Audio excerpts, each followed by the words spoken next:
All right, welcome to the Explainer. Today we are digging into a really specific perspective on the status of women in Islam.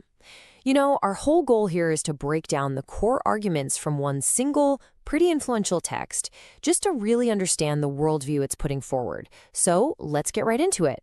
So, the source for this whole explainer, it's this book right here, The Status of Women in Islam by the late Pakistani Islamic scholar Dr Israr Ahmed. And I really want to stress this.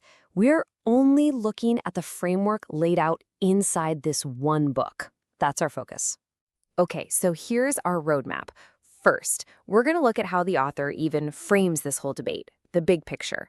Then we'll dive into the core principles he talks about, this idea of equality versus different roles.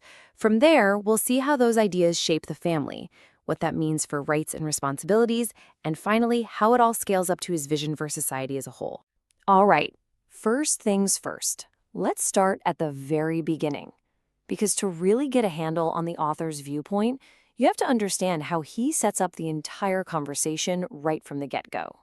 And this quote, it really sets the stage. The book doesn't treat this as just some social issue. No, it's framed as a major ideological battleground.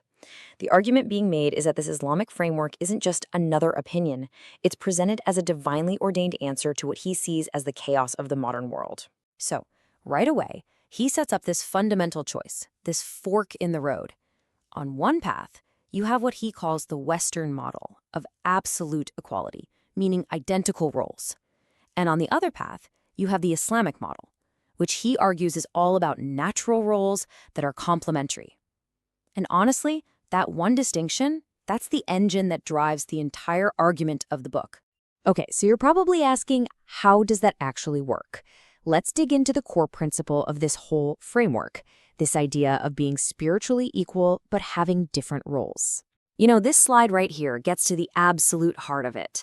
If you look at that column on the left, when it comes to the big stuff, the really fundamental things like our dignity as humans, our accountability before God, our ability to grow spiritually, the book argues men and women are totally equal.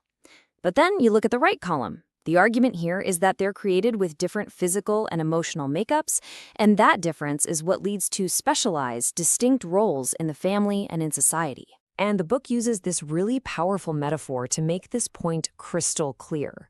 Think of society as a bird. Men and women are its two wings. The idea isn't that one wing is more important than the other. Of course not.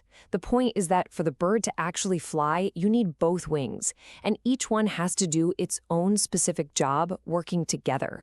So, how does this whole principle of complementary roles actually play out? Well, according to the author, everything, and I mean everything, starts with the family. He sees it as the absolute bedrock of a healthy society. The logic presented in the book is pretty straightforward. You can't have a stable society if you don't have stable families. And to have a stable family, it argues, you need a clear structure, a clear hierarchy. Basically, a system where everybody knows their part and what they're responsible for. And right at the center of this family structure is this concept of the man's role as Qawwam. Now, this isn't just about being the boss. The book breaks it down into a kind of three-in-one responsibility, being the guardian, the provider, and the leader of the family. And this is a really key point in the book, this leadership is framed less as a privilege and more as a heavy responsibility. Being the Qawwam means the man is on the hook financially for the whole family. He's also the one responsible for their protection, physically and morally. And while he has the final say, he's expected to lead with justice and kindness. So that authority comes with a ton of accountability. So what's the other side of that coin? The woman's primary domain, as the author argues it, is the home. And he uses this very specific language. She's described as the queen of her home. Not a servant, but the one who runs the household, who is the main nurturer of the children, and who really builds that stable, peaceful environment. Okay, this brings us right to the nitty-gritty, the specific rights and responsibilities that are supposed to make this whole system work. And it's presented as a very delicate balancing act. One of the core ideas in the book is that rights and duties are two sides of the same coin. They don't exist in a vacuum. For every single right someone has, there's a matching duty they have to fulfill. And according to the author, it's this balance that keeps things harmonious and prevents conflict. And the book gets very specific about the rights that a woman has. What's kind of fascinating is how many of them are economic rights. For instance, she has the right to own and manage her very own property, completely separate from her husband. She has a right to a guaranteed slice of inheritance.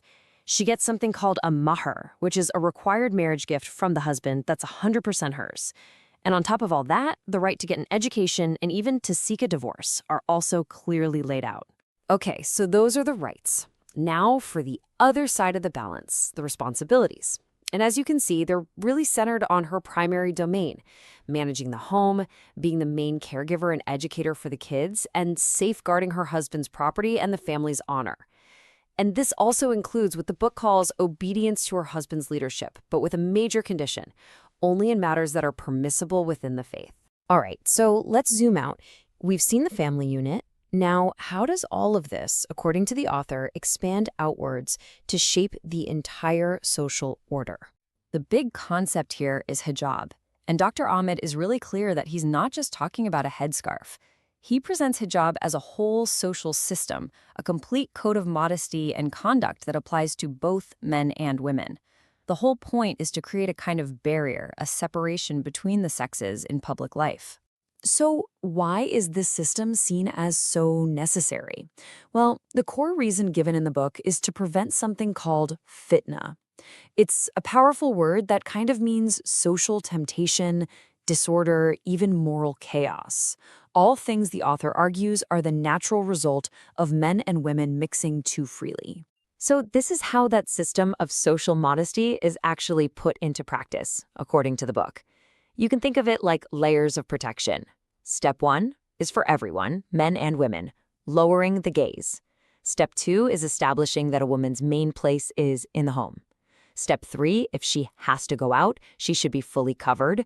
And the final layer, step 4, is just a general rule to avoid unstructured, free mixing between unrelated men and women. So to wrap this all up, what we've really looked at today is a complete social vision laid out in Dr. Ahmed's book. At its core, it's a vision built on this idea that men and women are spiritually equal, but have been given different complementary roles by God. And in this view, the health and harmony of society depends on everyone sticking to that divine blueprint. You know, this whole framework really hinges on the idea that having different roles and being equal aren't mutually exclusive, that they can, in fact, work together to create social harmony. And that really leaves us with a big thought-provoking question to chew on. What is the real relationship between role differentiation and human equality? It's something to think about. Thanks for watching The Explainer.